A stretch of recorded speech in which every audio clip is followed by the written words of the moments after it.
Mint látják, teljesen megtelt a budapesti Városháza előtti tér a budapesti büszkeség menetre, amelyet az önkormányzat szervez, és amelyet a magyar rendőrség nem engedélyezett illegálisnak minősített, így ez a rengeteg ember most súlyos bírságokkal néz szembe.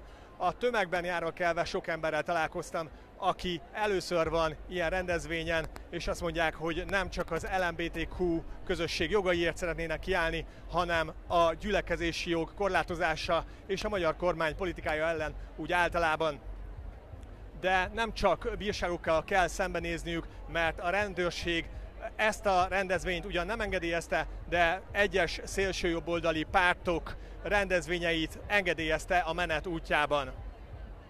Tanács Gábor, Euronews, Budapest. Jour J pour l'épreuve de force entre Viktor Orban et les participants à la marche des fiertés de Budapest. Les organisateurs ont maintenu la manifestation malgré l'interdiction.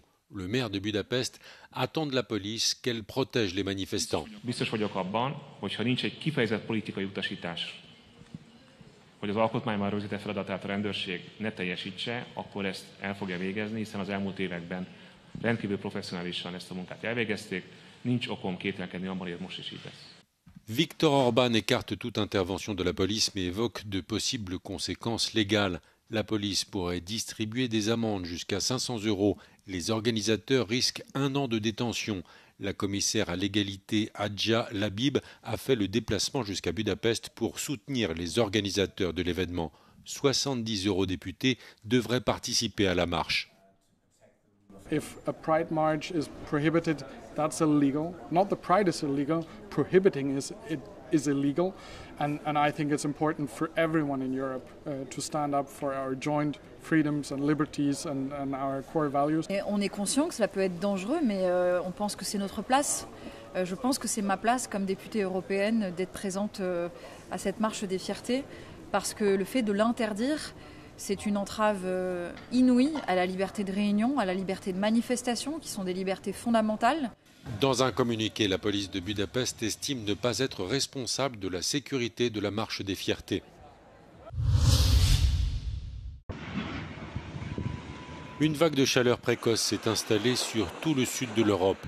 En Turquie, le mercure dépasse la barre des 40 degrés Celsius et les pompiers font face à des incendies dans plusieurs régions du pays.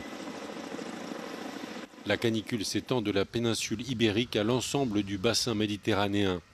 En France, la chaleur devrait se maintenir jusqu'en début de semaine. Et au Portugal, Lisbonne s'attend à des pics de 42 degrés et à un risque d'incendie maximum. La Grèce affronte les premières grandes chaleurs de l'été et les Athéniens se précipitent vers les plages pour s'y rafraîchir. Les prévisions météorologiques annoncent une baisse des températures à la fin du week-end. Une vingtaine de villes italiennes, dont Rome et Venise, sont placées en alerte chaleur.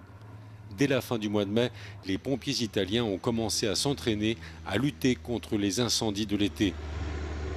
En 2024, l'Italie a enregistré 2400 feux de forêt importants.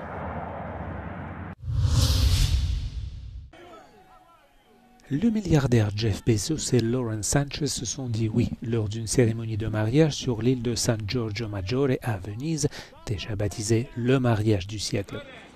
Des dizaines de jets privés ont afflué vers les aéroports de Venise et des yachts ont emprunté les voies navigables de la Sérénissime à mesure que les invités arrivaient pour la cérémonie. Des célébrités, dont des membres de la famille Kardashian et Oprah Winfrey, étaient à Venise pour assister aux festivités. Le mariage a divisé la ville italienne. Certains militants dénonçaient l'exploitation de Venise par Bezos, tandis que les habitants ordinaires souffrent du surtourisme, du coût élevé des logements et de la menace constante d'inondations provoquées par le climat. Cependant, le gouverneur régional Luca Zaia a fermement défendu le mariage comme un avantage économique et de réputation pour Venise. Selon lui, la cérémonie pourrait rapporter à la ville adriatique entre 40 et 48 millions d'euros.